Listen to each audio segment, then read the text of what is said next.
Ang atong takna sa Lungsuranon Radio, alas 10:02 sa buntag. Aduna kabay gitipigang mga hunahuna o kaha suwestyon sa mga isyong lungsod nun.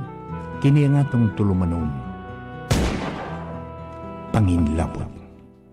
Ang tao, bisan unsa kakabus o kauyamon, adunay damgo nga magpuyo sa usa ka malinawon o progresibong katilingban. Apan unsaon man nato kini pagkaabot. Atong nabalang paabuton nga itunol kini sa atong mga pinili. Wa kakitay papel nga gidanin dakong drama sa pakigbisog alang sa atong tingusbawan. Higala, ikaw, ako, kitang tanan adunay dakong kaakuhan nga musalmot og manginlabot, busa tingog ug ipadayag ang imong opinyon sa nagbagang mga isyong gilantungian. Tungod niini, namugna kini nga atong tulumanon. Panginlabot, pamasin nga mahimo kining imbudo o kasandayon nga atong kapadagay-dayan sa atong panahon mo guna-una aron ang iyang hinay apan kanunay nga tinuo hibatian ug makaabot sa mga hingtungdan. Higala, panginlabot.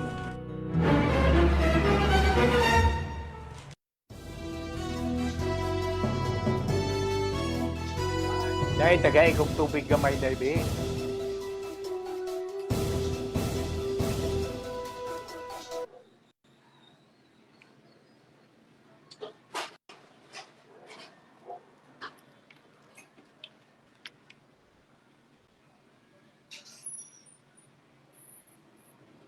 Higala, kumusta ug maayong buntag? Aniya na sabtan ini nga atong tulumanon panginlabot nga mabisita kaninyo Lunes hangtod sa adlawng Biyernes, alas 10 hangtod sa alas 11 sa buntag. Karong adlaw, adlawng Lunes, unang adlaw sa buwan sa Agosto. Sa ato pa, sunod sa Agosto, Septembre, Oktubre.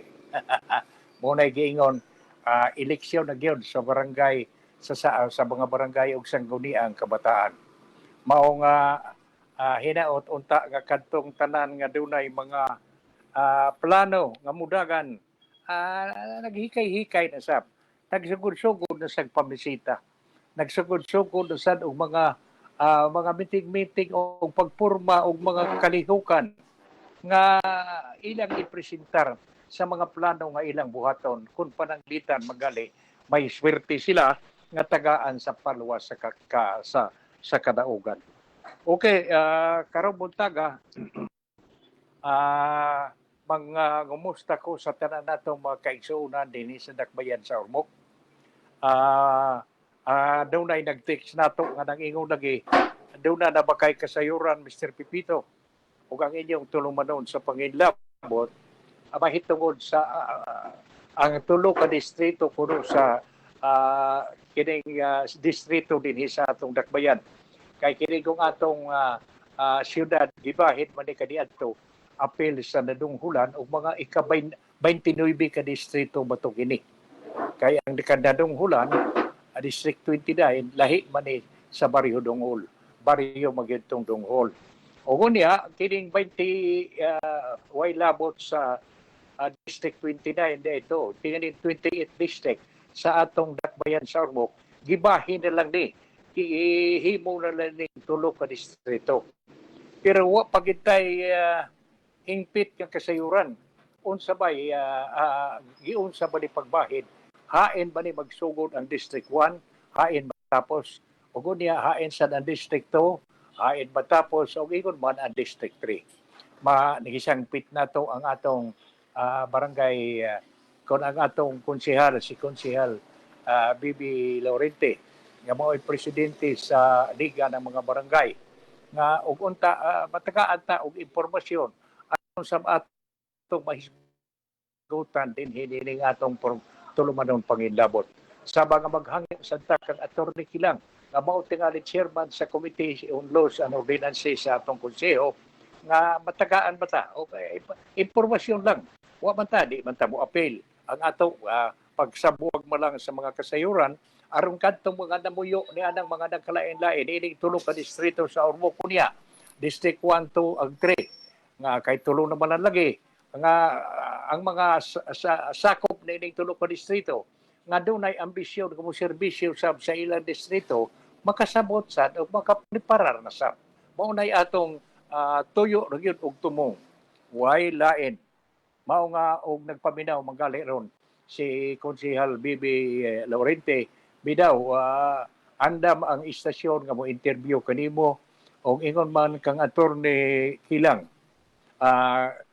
kung unsa may mga impormasyon kay lagi Agosto 1 na ra ba Septembre o kunya Oktubre eleksyon na mao tingali nga mas maayo sa mga papreparahon nato kay aron nga dili basta makaingon nga mura man og sila ra may nagsabot ug unya mao ni nga ang ila sa mga tao mo'y nanaog o unsa na balang niya na usahay god mas maayo maghinom nga pasabton ang tanan labi na gitong mga kaisunan labi na idem ta kining mga niya na muyo sa atong syudad ni asa nagkalain-laing distrito sa syudad aron sa balikon ko kadtong dunay mga damgo dunay gitaguan nga huna-huna nga mo serbisyo sa mga distrito unya nga bag-ong pormahon giporma makapadayag sad sa ilan ng mga plano makasugod na pag hikay sa unsa may ilang buhaton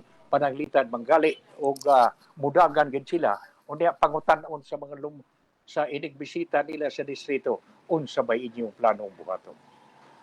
Ben, okay ba? Okay ba diha? Okay na, sir. Mura man og wa may movement na unsa ba? Unsa ba di?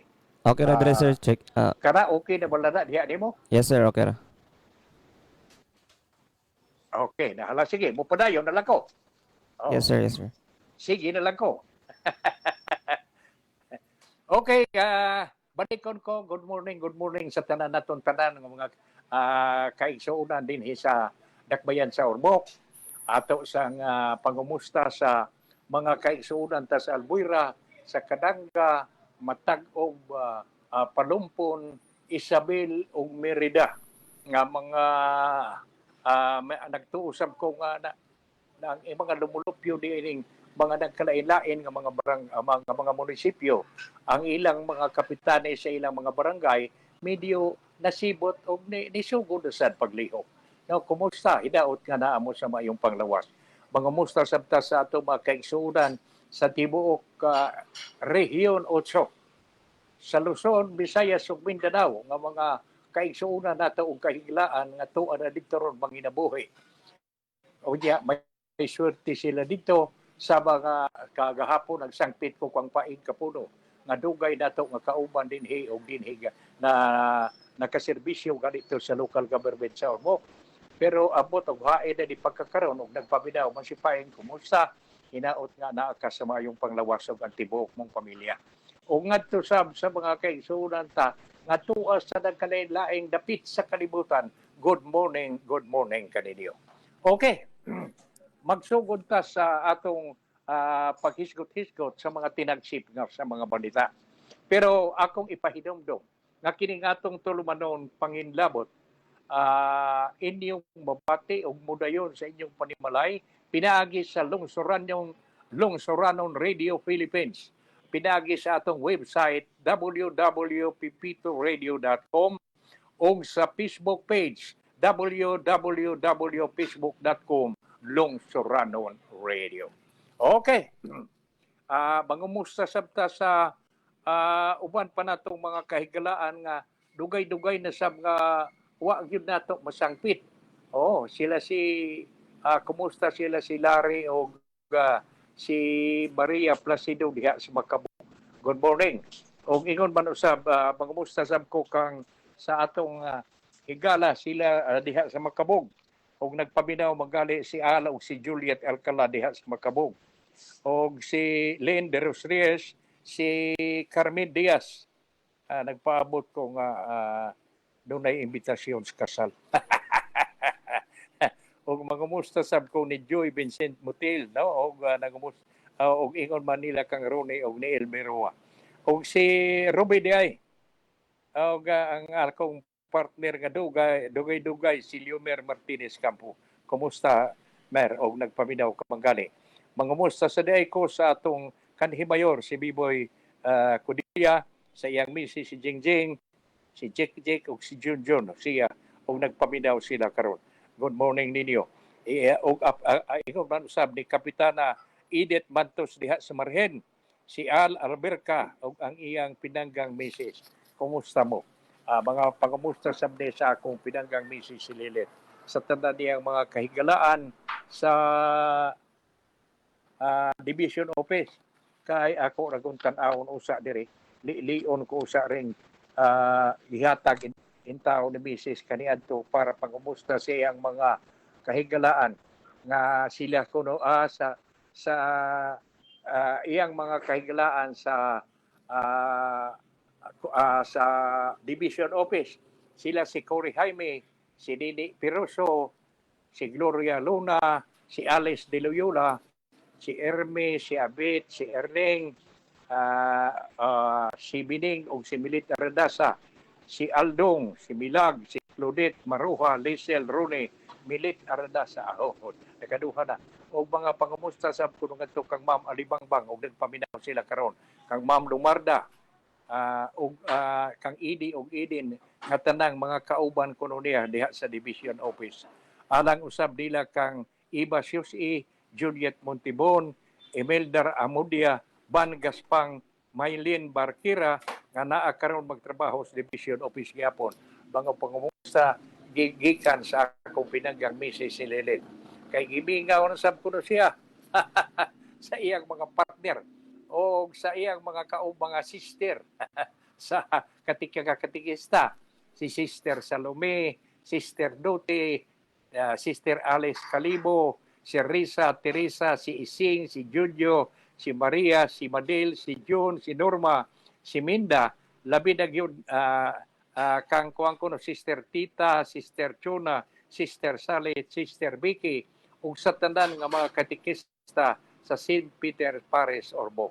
Gikan ni Lilit Pipito. Okay. Sige. Nakapangumusta na ta. Labi na gyud sa mga partner sa sa division office ni sa akong pinanggang misis ni Lilit, no? Inaot nga naa mo sa mayong panglawas. Okay. Atong sugdan dayon ning atong hisgot-hisgot sa mga tinagsip sa balita. Una-una ko ang pahibaw nga ang kuan di ay sab, no? Ang Kongreso parehas sab di ay sa division sa DepEd nga online sa ila wa na sa parehas sa kaniadto sa ni kuan pagyud ang pandemic, medyo lisod pabid kusog pagyud ang COVID. Kanang kuan sab di sila online sab sila. Og sibo sa balita nga atong napunit karong buntaga, karon ang trabaho nila sa Kongreso balik na sad sila face to face. Karon usab di ay sila mag face to face. Gani ang mga maestra o ang klase dugay-dugay naman. Og makapaabot na sabta di ay sa atong mga kongresista nga naa sa manambong na gyud sa sesyon, dili lang kay mag-online, no? Og ang tanan hastang mga conferences nila, meeting, kuha na yun, face to face na. No, mga maunay usa sa mga pahibaw o kung napunit nato sa tinagsip sa mga balita. O ngunya, mahitungod sa Bagyong Falcon, doon ay giingon lagi nga ang Bagyong Falcon murag mugawas na sa atong Philippine Area of Responsibility batud pas pag-asa karon tingaling hapon. Ug unya hinuon gito ang bisan pagmobiya ang Falcon sa area of responsibility, pero tungod sa bagat magsige gihapon kining uwan. Parehas na itabo bibiya ang Igay, pero ang bagyong Igay pero nagpabilid ang uwan tungod sa habagat. So adita mahibong bibiya man ang bagyo, mo naman si Falcon ang Falcon, bagyong Falcon karong hapon, pero dayaw kahibong nga sige gihapong uwan kana tugod na sa habagat. Okay. Sunod nga atong hisgutan karon sa tinagsip sa mga balita, mao kining pastilan. I-increase na sab ang presyo sa mga petrolyo. Ang diesel murag mudagan og 3 kapin, gasolina hapit mo 2 kapin o 2 pesos kapin. Sa laktod nga pagkasulti, perting iagak bagot-bot. Lingo-lingo sa mga driver in town. Kay inig os-os 25, 50. Pero igpataas kuno sa gasolina 2 kapin, 3 parehas karon nga 3 kapin, 350 or 355 ba ni. Hasta kamo nga mga negosyante nga nagamit sa LPG. Ayaw kahibong kay tingalig musaka kuno og 4.55 ang presyo niya. Ang bot sa unsa bang matagtangki ba kana o unsa ba, pero basta kay dunay increase sa LPG unya. Hinaot sa unta nga makamo karon nga kay karon man daing adlaw magsugod, karon man daing adlaw magsugod pag increase sa mga sa petrolyo o sa LPG.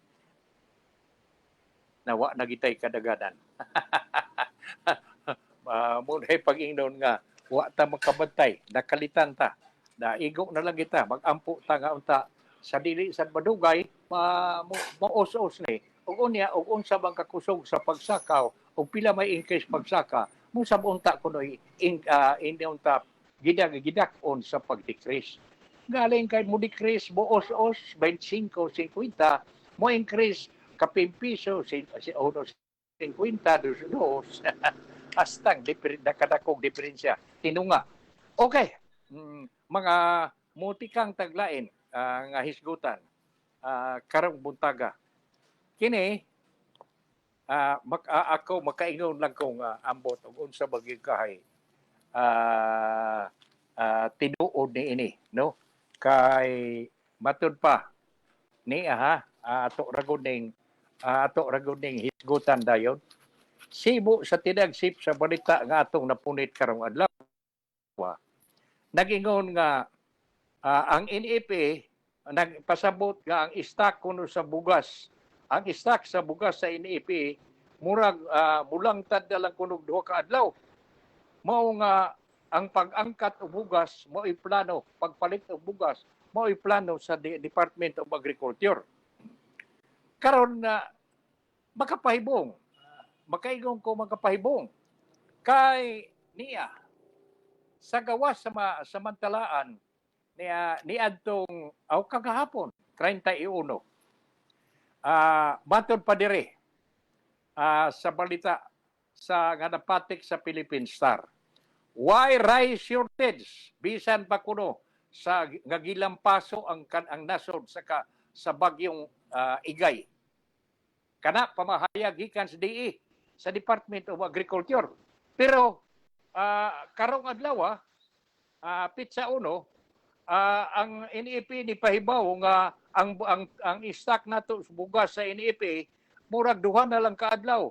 Muna nga importante gyud kuno nga mo importa, mo palit og bugas gikan sa gawas. Okay, niya ang kagahapon. Maayo ni nga ato ning tukion og hisgutan. Usa sa mga dako nga opisyal sa Department of Agriculture kagahapon mihatag og pasalig, give assurance nga do natay igo nga supply sa bugas bisan pa kuno sa mga pagdagmal nga gihimo sa bagyong Igay sa nasod. Si Agriculture Assistant Secretary Rex Estupires matud pa dire may hisgot sa projection sa Office of the Undersecretary for Policy Planning and Regulation. Iyang gihisgutan ang projection kanang estimate, maingon ta lang, ma-estimate sa opisina sa Undersecretary for Policy Planning and Regulation nga si Mercedita Sumbilya nga mi-estimate nga doon na tay surplus sa bugas sold sa 60 dias at the end of the year. Sa katapusan pas tuig. Sa ato pa diining buwan karong buwan na kiniining karong buwan na Agosto, September, October, November, December, wa pa tay problema. Kay hasta pag na ako na ato na guning tukion pag-ayo kay maglibog mo lang tani ini. Kinsa may nagsultis tinuod? Unsa may rason? Matod pala, Agriculture Assistant Secretary Rex Estoperes mihisgot sa projection sa opisina sa Undersecretary for Policy Planning and Regulation nga si Mercedita Sombilya nga mi-estimate nga doon na tay surplus sa bugas sold sa 60 dias sa pagkatapos pa sa tuig ni ining tuiga 2023. Unya ang istorya sa balita karon sa NEP wa na istak duha na lang kaadlaw.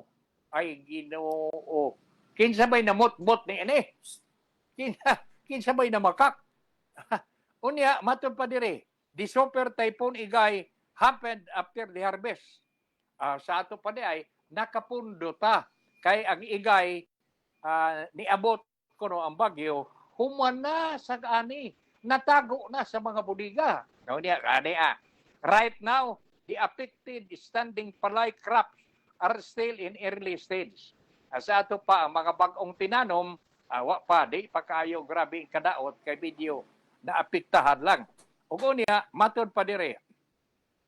Matod pang Estoperes sa interview nga gihimo sa Philippine Star, nga may dugang siya, nga wheat season harvest would start at late September and run up until December. Okay. The targeted palay production for 2023, batod pa sa mga official sa DE, could still be reached if the affected farmers will be able to plant again for the new season, for the wheat season, and if no other calamity will hit us like the expected El Nino phenomenon. Okay, mao lagi na. Pero ang ako ba kabuot unta nga klarohon kay ang moingon ang budi kuyawan man ta. Kuyawan ta ispoko mo nga ingon ang isak sa NFA di nagali makaabot og duha ka adlaw. Ugon niya ug ang sila'y pasultion si Mercedita Sombilya pa sa pamahayag ni Agriculture Assistant Secretary Rex Estoperes nga doon na tayo surplus sa rice for at least 67 days. Sa ato pa, 67, duha ka buwan kapin, wa pa'y problema, human sa pagkatapos sa tuig 2023. O niya, niya pa, aside from the good harvest kono sa palay nato during the first 6 months, kay maayo man kuno ang atong ani sa miaging unong kabuan, rice import also contributed to the country's inventory. Base sa data sa Bureau of Plant Industry, 3.8 million metric tons of imported rice already arrived in the country as of June 23. Asaan na di ay atong ispoko mo ng 3.8 million metric tons nga imported nga bugas niabot na sa atong nasod. Ugo niya, sibo pa si istorya, sa primerong unong kabuan, sa first 6 months, rice import also contributed to the country's inventory. Tinuod na. Meanwhile, Estoperes also may warning nga ang spike kuno sa retail price sa rice, ang pagtaas nini magpadayon after the decision of India to ban its export at the staple food. Sa atong gisgutan man kagahapon nga maoy pamahayag sa usa sa mga dako nga leader sa mga mag-uuma nga tungod nining tinguha sa India nga iban dili na sila mobaligya patakag baligyag bugas sa mga nasod nga nagpalitan kanila apil ang Pilipinas mo nang miingon kadtong usa sa mga dagko sa mga mag-uuma kagahapon nga kinahanglan tingali nga tinud-o na gyud sa atong kagabhanan pag-alalay sa atong mga mag-uuma. Klaro ho na gyud nato ang rice production nato. Tabangan ta na gyud sa binhi, ayo ho nato ang atong mga irrigation, tabangan nato sa mga farm implements, unya sa mga abono ug uban pa. Sa laktod nga pagkasulti, mag-agad ra ni ang rice production nato, ang atong stability sa bugas para sa nasod, ato nang makabot kung ang atong mga kadakuan sa nasod mutabang sa gagmay nato mga mag-uuma. Pero ang nakaparat ko diini kay hangtod karon kana mga ismagler diha sa agriculture wa pa maginaidakpe. Mao nga maayong tingali nga atong sangpiton si Presidente Bongbong Marcos nga siya may sekretary nga maayong tingali nga lion yun na tagaan yun nagtaas-taas kapag tagad. Do na assign ni ana di lang kapulisan mga NBI o mga secret agents nga magbantay kinsa ba ning mga tawhana nga tigpalusot diha sa agriculture nga mao'y nakaamong nga medyo nadaot ang atong ekonomiya, naapektuhan ang atong mga mag-uuma. Kinsa may ganahan nga magtanom og mga utanon pag-abot sa merkado barato, ang nakasapi ang middleman. Kinsa may ganahan magtanom og humay, humay, magpugas og may uban pa nga mga staple food. Kun ang human sa ani barato ug unya wa gid tayo mahimo. Mao nga kadaghanan sa mga mag-uuma ang ilang mga anak gitambagan na lang ayaw na lang mo diri sa umanong. Pangita mo og kanang white collar job ngadto na mo syudad kay total baka kita nagtingali mo og maayong trabaho kay nakagraduate na ba mo sa high school. Mag night school ra mo. O di ba mo appeal sa ALS ug uban pa. Sa laktod nga pagkasulti, mauna ang tinuuray nga sitwasyon karon dinhi sa atong nasod. Kay ang ingon ang kadagkuan sa DA nga why rice shortage. Bisan pag isurik mo ta, gilampasot ta sa bagyong Igay. Matod pas DA. O niya, maingon nga, duha na lang kaadlaw, di na paigong duha kaadlaw ang atong stock. Muna makaingon ta, kinsa may nagsultis tinuod ini? Kinsa may namutbot? Di man sa tama ingon na politika kay wa pa may eleksyon. Nya padayon ng tani, aron gyud matayon ba ha? Aron nga masabtan gyud.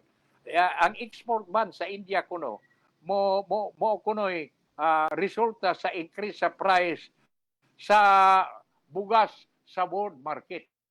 Kay kagahapon atong gihisgutan ang pamahayag nga matud pa sa balita nga global price ang presyo sa bugas sa kalibutan mutaas gyud gumikan lagi niining mga nasod nga dagko kay production sa pagkaon sa bugas muban sa ilang mo reduce sa ilang mga ipamaligya nga ginaghanon sa nagkalain-lain nga mga nasod nga nagpalit apil ang Pilipinas ug unya patasan pagyud ang presyo. Padayon nun ta ha.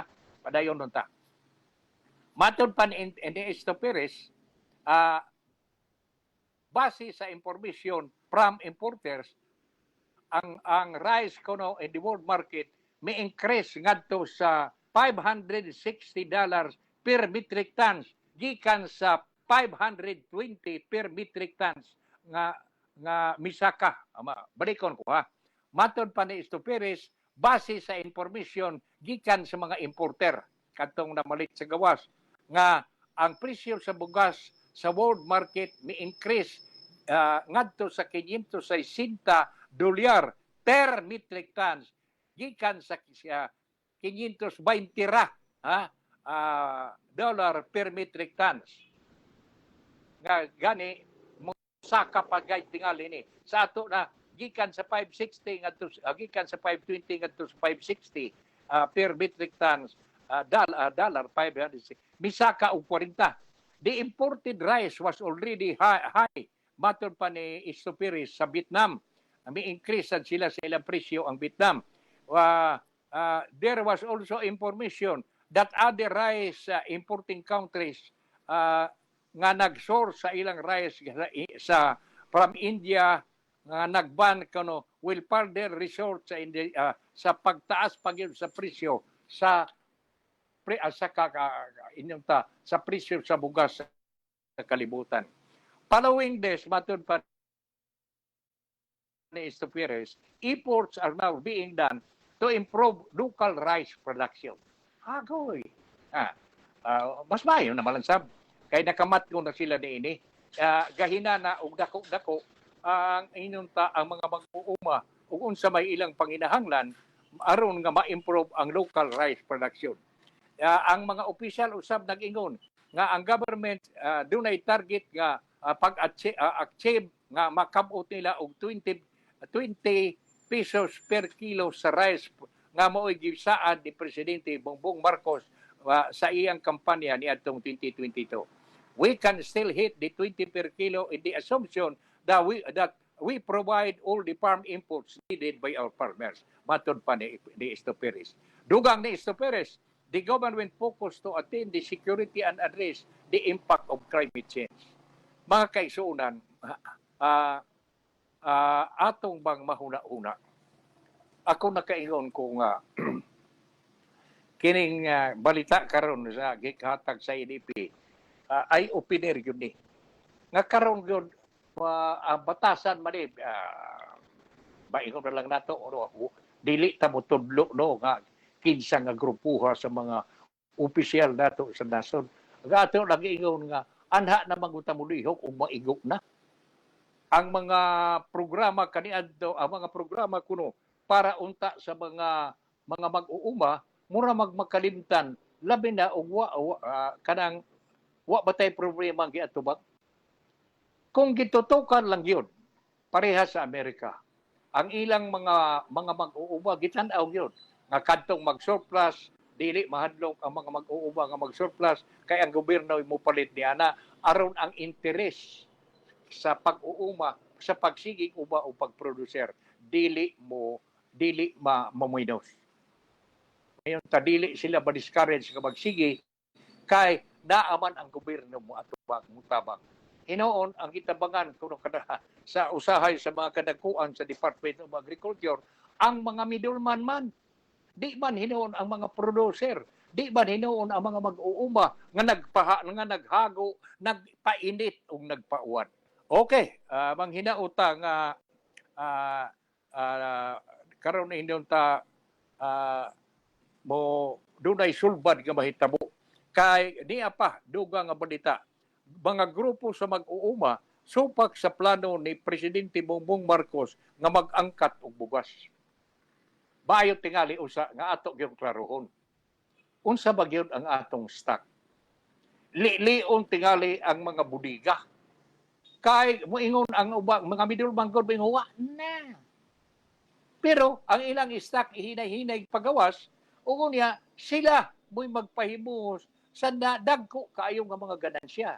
Ang mag-uuma in town kay diway budiga nga kahipusan mao nga pag-abot sa ting-ani wa man sila budiga, wa sila drying area, wa sila mga dagko nga mga tennis court, wa sila dryer, way mga tennis court nga kabuoran.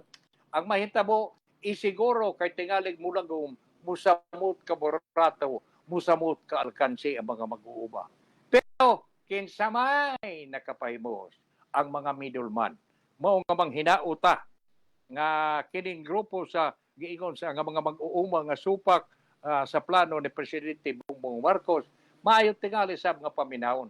Kay unsa may ilang base pagsupak. Doon na tingali sila base pagsupak nga nang magpalit man ta nga ni ang may daghang pundo og tinuod man nga sa miaging ting-ani maayo ang abot ug unya doon ay daghang mga stock nga nang magpalit man. Kinsa may gitabangan niini? Ang mga mag-uuma ba? Ang mga magpapalit kanang mamalit lang og bugas o kinsa ba ang mga middleman ba? Kay dunay kudagko nga koneksyon sa gobyerno. Maunay atong gikabalakan ug manghinauta nga matagaan na og dinalian nga solusyon aron dili in taon musamot kadisod ang gibati sa atong mga mag-uuma. Okay. Karon ni ata sa sunod nga atong hisgutan karon dinhin ining atong tulumanon kay medyo nahuman naman ta sa mga tinagsip sa mga balita. Ang sunod nga atong hisgutan karon kay lagi apit na bang klase. O niya paglabi paminahon sa balita sa niadtong Biyernes Hulyo 28 no. Tulo ta kay karon na Agosto 1 naman. Niadtong Agosto 28 adlaw Biyernes gisibo sa balita nga matud pa online classes during calamities instead of suspension. Nga sa pato pa atol sa kalamidad dunay bagyo ug uban pang mga kalamidad gamiton kuno ang online classes. Anya atong hisgutan ni. Aron kuno kalikayan ang learning interruption. Aron kuno kalikayan nga maputol-putol ang pagtudlo sa mga kabataan, ang class suspension during disasters will only be on piece-to-piece component. Sa ato pa, ang pagsuspenso sa klase panahon sa disaster, kanang bagyo o lunop ug uban pa, himuon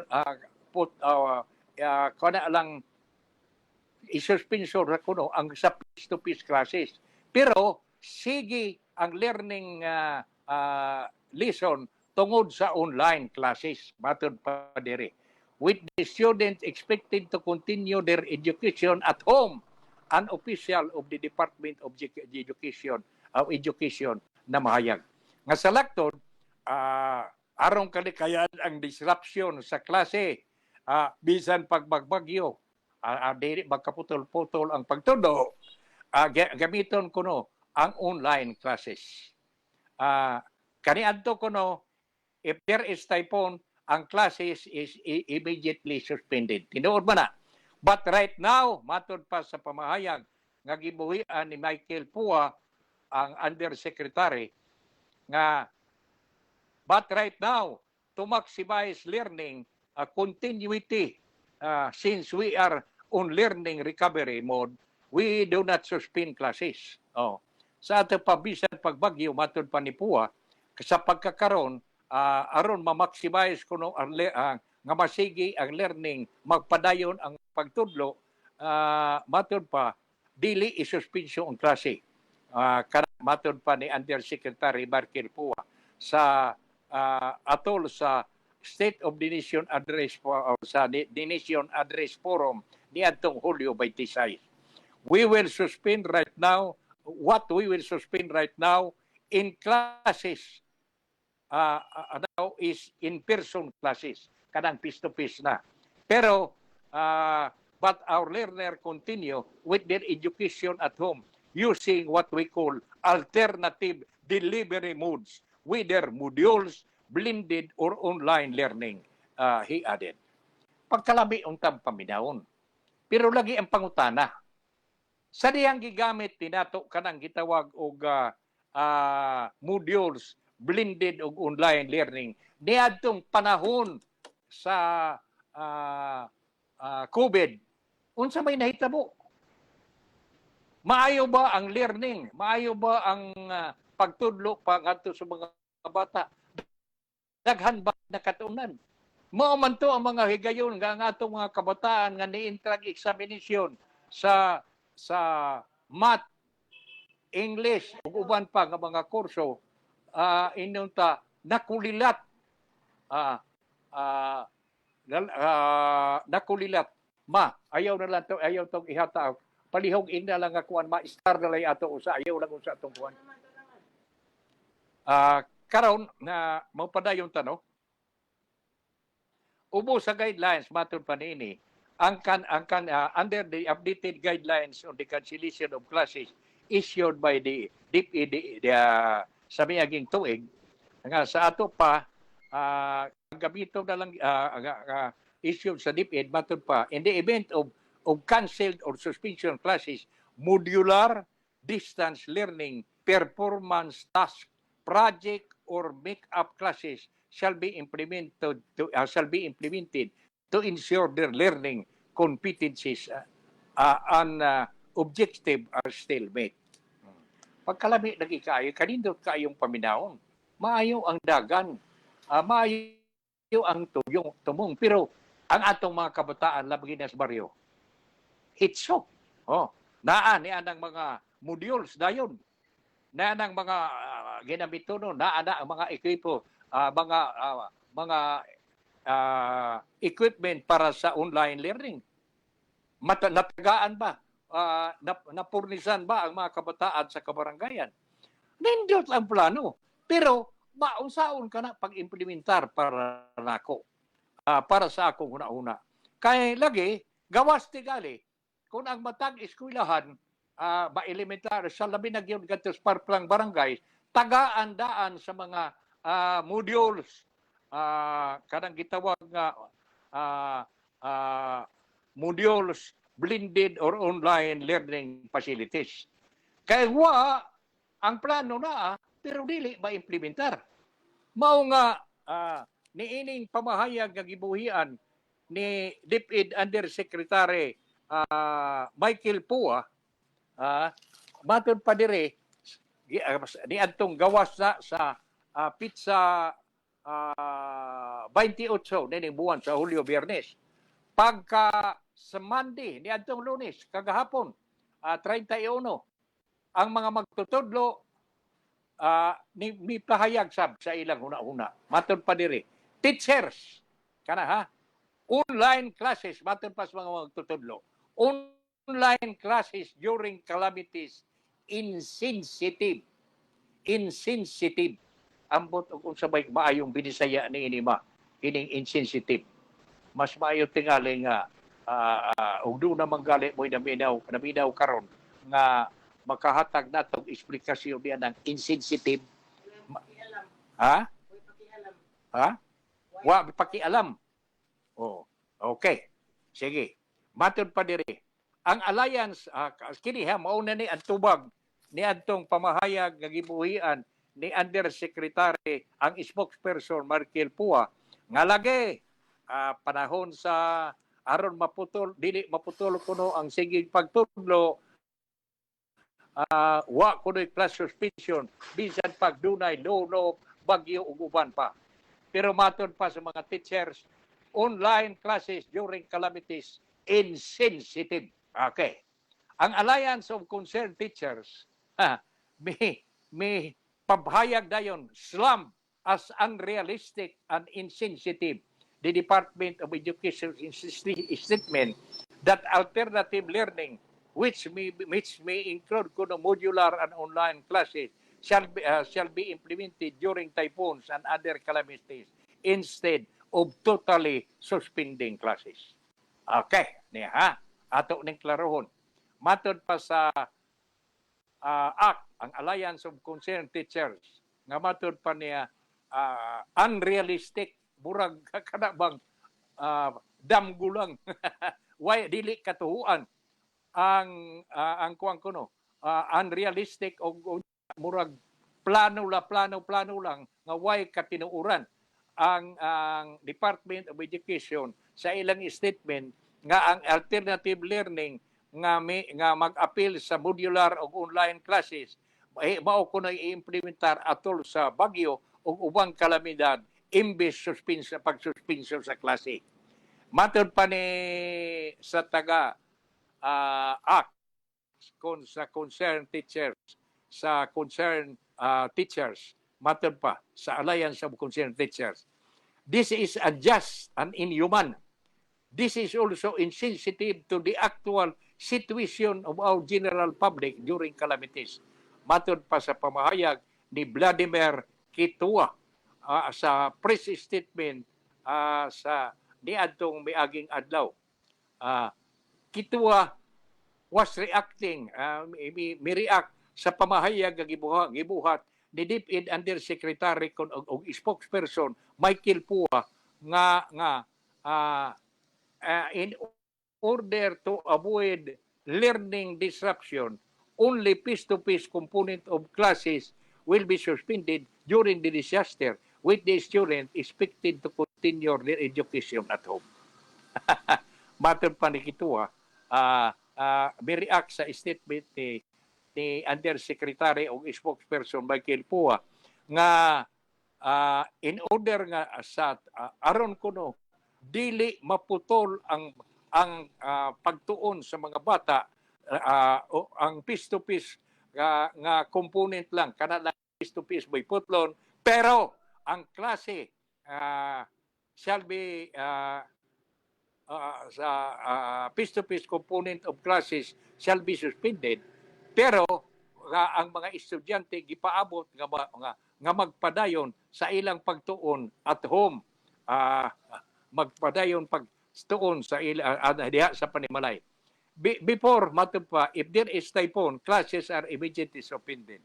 But now, to maximize learning continuity, since we are in learning recovery mode, matod pa, we do not suspend classes, Pua said in the mix of English and Filipino during the last State of the Nation Address Forum ni Antong 26.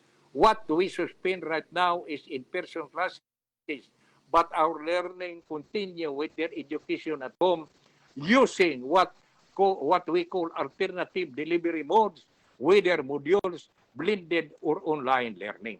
Kituwa said, matubag sang Kituwa sa pamahayag ni Michael Pua nga while the act understand the need to and concern matod pa ni Kituwa, sabtang kuno ang Alliance of Concerned Teachers nakasabot nga gikinahanglan nga ma-overcome ang atong matubag kining learning crisis nga atong naangkon tungod sa COVID-19 pandemic.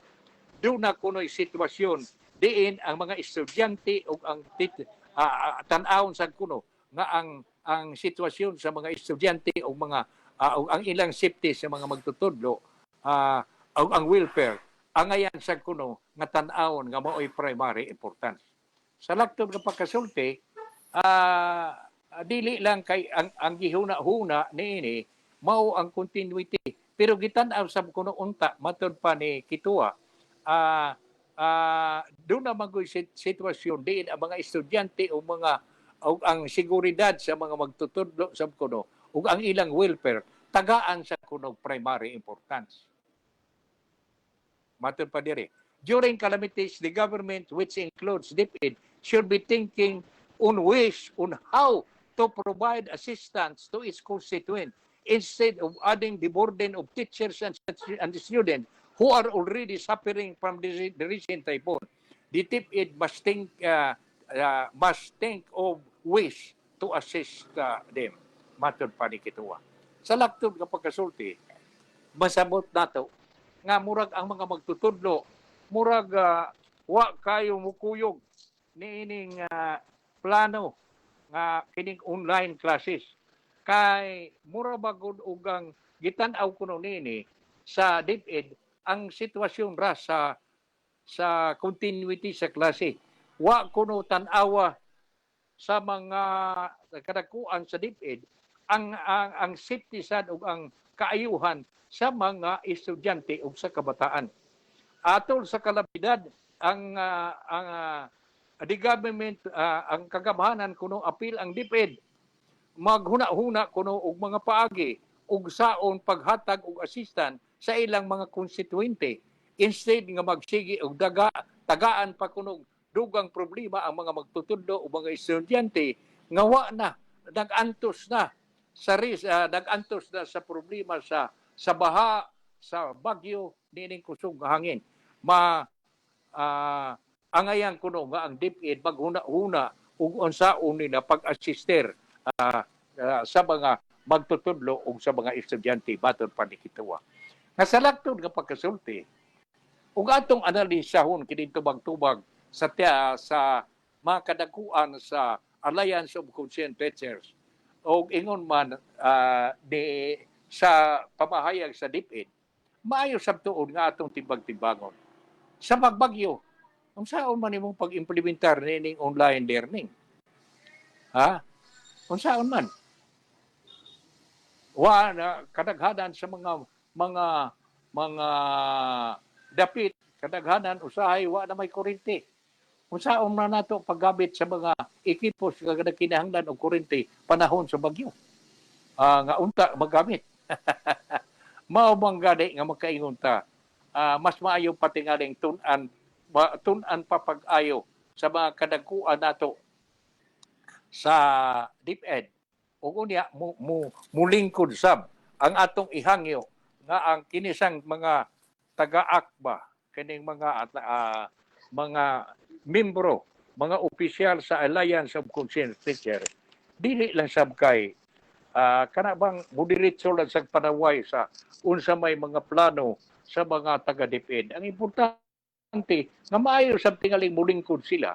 Ug unya ipresentar sad ang ilang mga maayong huna-huna aron makabot kanang gitawag og win-win solution. Kay mataglakang nga himuon sa taga-DepEd ang buhaton sa mga opisyal sa panaway. Dili maayo. Daotana unsa man ato pagkaabot o maayo nga resulta niana. Parehas ni pagkakaroon. Tinuod man ni ako kuyog man ko nini pamahayag sa taga-ak. Nga unsaon man ato padayon sa kanang yung continuity of learning sa panahon sa bagyo. Unsa, sige diyang hangin, sige kag tudlo sa mga bata. Sige kag pabasas module. Kuni punso ka, is posible. Unsa punso, siya is posible. Bagyo, kusog kag lunob, unya sige kag basa sa module, sige kag diyang pislit sa paminaw sa kuan sa internet. Na labi na kanang mga equipment, mga modules nga nagamit og kuryente. Unya panahon sa bagyo man, unsaon man pagpadayon sa learning. Mao nga mas maayo lagi para nako nga mas maayo tingali nga ato lang sab nga unsa nga ining ubanan ang mga ang DepEd sa ba ilang plano. Ang atong hangyoon ang akta maglingkod basap. Dili lang kay mura naman hinuon og sa politika ni sila. Ang ACT o ang DepEd parehas sa politika, political parties. Nga wagi maayo sa lihok sa usa ka partido. Bisag unsa pa kabaayo, wagi daghang babatig pagsabay. Mao sa murag sa akong tan-aw murag na politika na ni hinuon ang kalihukan. Mao nga manghinaot nga og naminaw man nato karon kanang mga membro sa ACT, katong naminaw mga kaigsuonan nato nga nagsunod nato nining atong tulumano. Ang mga taga sila si Kituwa og naminaw man ron kanato nining atong internet program karon maayo sab tingali gyud ka. Mulingkod lang ta. Lingkuran usa atong dili nato kay sa mataglihok sa way. Mataglihok sa way. Para sa ingon nga pagkaninduta unta. Mahug na lang. Mao nga pero nindot pero para sa taga-pikas kay lagi politika man di da maayo di da utanaw murag na parehas na ning sitwasyon sa mga miyembro sa Alliance of Concerned Teachers ug ang taga-DepEd murag di magkasabot sa mga butang nga himuon nga para unta sa kaayuhan sa mga labi na gyud sa atong mga estudyante. Okay, pastilan. Wa naman ta sa ipanaw kakusuba mo dagan nining atong relo. Nakasaad ta nga atong hisgutan ang isyu nga gisuwat ni Jarius Bundok ni Jarius Bundok sa iyang tulumanon sa iyang kulong sa Gutsa. Nga kadto laging giingon nga gisurambaw rig ang 2020 nga eleksyon pinaagi sa paggamit kuno og illegal nga private internet address. Pamahayag ni kanhi Information Communication Technology Secretary Eliseo Rio. Og unya matod pa diri sa iyang sa gulong ni Bundok nga gisuwat reg 2020 polls illegally used private internet address. Matod pa diri Bulk of Manila of Metro Manila and two provinces precinct result sa kinadakuang kuno nga porsyon nga bahin sa Metro Manila o sa duha ka probinsya. Ang precinct result sa 2022 presidential election illegal kuno gikan sa usa ka private gitawag nga private internet protocol. Nga usa kuno ka private internet protocol address. O unya matod pa dire, that's a proof of election rigging. Kamatuoran kuno na nga dunay sulikbot pagmaneuver sa eleksyon. Matod pa pamahayag sa kani Information Communication Secretary Communication Technology Secretary Eliseo Rio. Ang iyang team of computers forensic examiners nakadiscover niini. Matod pa ni rin, numero 1, 98.8% sa Metro Manila precinct result nadawat kuno gikan sa usara ka private information address. Barikon ko 98.8% sa Metro Manila nga precinct result nadawat kuno gikan ra sa usa ka private internet protocol nga adunay address nga 192.168.02. Unya ikaduha, 95.5% sa Cavite result gikan sab kuno sa parehas nga internet protocol 91.68.02.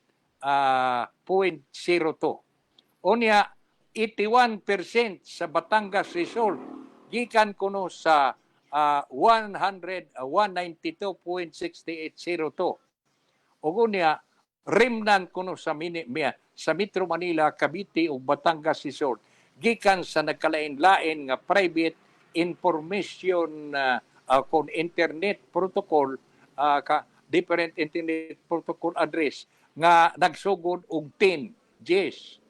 Sunod 192.6802 mao kuno gigamit sa tanan nga mga provinces nga mysteriously sent result within an hour of balloting. Sa dihang nitapos ang balloting kuno nakapada kuno within 1 hour sa udang sa ka oras tapos sa alas 7 nga mao pagsira.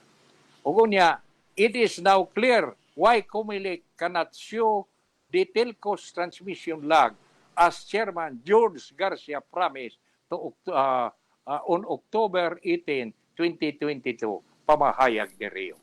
Sa laktod ba, makaingon ta, nganong maning napatik man yun sa kuwan, hindi ta mantalaan sa Philippine Star. Sa ato pa doon nagibase ni ila, doon nagibase ni ini, si kanhi Technology Secretary Eliseo Rio nga doon nagitingalin sila base kay og pananglitan butang-butang malani nganong dili man sila kapasakaan og kiha, no, pananglitan bagali libelo og uban ka kay mura man og naapektahan niini ang kredibilidad sa Comelec labi na gyud kang Chairman Garcia nga matud palagi kuno nga klaro na kuno nga ang Comelec wa kuno makahatag wa makapakita og telcos communication log nga mo'y saad kuno nga mo'y gipromise mo'y gisaad ni Chairman George Garcia niadtong Oktubre 18, 2023 matod pa din Rio. The transmission log will show that most election return received by the transparency server in the first hour of the counting wa muangi sa network of the telcos pero nidiretso kuno preloaded by a secret man in the middle gateways, a gatekeeper with private IP address 192.168.02.0.2 higala muro man og wa na tay panahon no tiwason tani ugma. Ato ning isumarais gyud pag-ayo ug manghinaota nga kini munyo ako nisugod na magyud ko pag-bilib ni Chairman George Garcia sa Comelec nga makapausab ni siya sa unsa may dili maayo nga imahin panagway sa Comelec nga dunay pagpabor o unsa ba kini apan niining niining sinuwat ni Jarius Bundok ug kining akusasyon nga gisrambaw ang eleksyon sa 2022 ginamit kining mga private internet address murag nga nagsugod sa kupagduda kay kining sab si si Chairman Garcia kaniadto mga abogado man ni siya ug mga politiko sab pero akong tan-aw puro buyag sa iyang mga pamahayag wa man ko'y nakita nga kadudahan karon pa ko niining nabasahan ako sa kolom ni Jarius Bundok nining iyang kolom sa Gutsa nga napatik ni adtong Hulyo 26 nga nasugod og tumaw ang akong pagduda nga tingali sad og may kamatuoran lalimang kabagod gi-question niini ang resulta kay pagsira pa lang gani kuno sa butasyon pagka alas 7 puwerte na kuno daghana sa resulta nga nagabot nga gipada ug unya matod pa 192.1668 0.2 nga mao kuno gigamit sa mga probinsya mysteriously kahibulungan nagpadag result usa pa ka oras sa mahuman ang baluting nakapadadayon ko ng ubay-ubay nga resulta usap pa lang ka oras sa mahuman ang baluting unya murag klaro na kuno nga ang Comelec wa makapakita og telcos transmission lag si Chairman George Garcia nga iyang gisaad kuno niadtong Oktubre 18, 2022 matod pa ni Rio. Ato nya ning dugagan paghisgot ugma dinhi ning atong tulumanon ato ning tiwason. Nya manghinaota nga si Chairman Garcia sa Comelec sad muhimo sad og iyang klaro nga tubag nining akusasyon nga pabati kon gipalanog ni unsa nga nining General ni Rio sa nining akusasyon nga gihimo ni Eliseo Rio nga mas maayo kay ni ana ram paagiha mawa ang pagduda ang dunay gihapoy pagpabor, dunay paghilig sa pipila ka kandidato ang Comelec ug mao'y nakaingon nga naingon niini ang resulta kuno sa eleksyon sa 2022. Okay pa higala wa naman tay panahon mura magaling hapit na nilapas sa tagamay. Manghinaot na lang ko nga inyo gihapon kaming ubanan si Benz ugma dinhi ning atong tulumanon panginlabot. Benz padihog daw pasalamati ang atong mga viewers. Okay sir, pasalamatan sila Batang Pasay, sila Roland Alba, Joel Rosal, Ruben Altera, Evelyn De La Serna, Evelyn Autida, sila Len Dondoyano, o si Marilyn Pipito, Glinda Pulikit, Banban Orsia, sila Marian Pipito Bubing, Wendell Pipito, o sila Solficio Tolpo. Muna sila karon sila mga nagsunod sa ato karong programa. Okay, salamat kayo. Og yan, kumusta mo diha? Kamo ni James, no? Ipangumusta lang sa mga ni Kakato, ni Rick, o ni Kiljok, ano? Ay kami dire, walang kugyapon. Doon ay mga balatian, pero salamat na lang. Medyo gitabangan gihapon sa atong makagagaho mga medyo makapadayon sa among mga kalihukan sa manini labi na gyud sa pag-broadcast kay mao man ni inyong akong kinabuhi gyud samtang makahimo pa ko pagsulti pakahimo pa sa pagpadagan sa mga kalihukan ngayong niini dili ko mohunong mo padayon pagyud ko niining programa nga basi na lang makatabang ta pagpasabot sa mga kaigsuonan ta sa mga isyu nga angayan nga atong ipasabot. sa uban events Enriquez kining inyo higala si Pipito manghinaot nga si Batala magauban kanato kanunay. Salamat o good morning.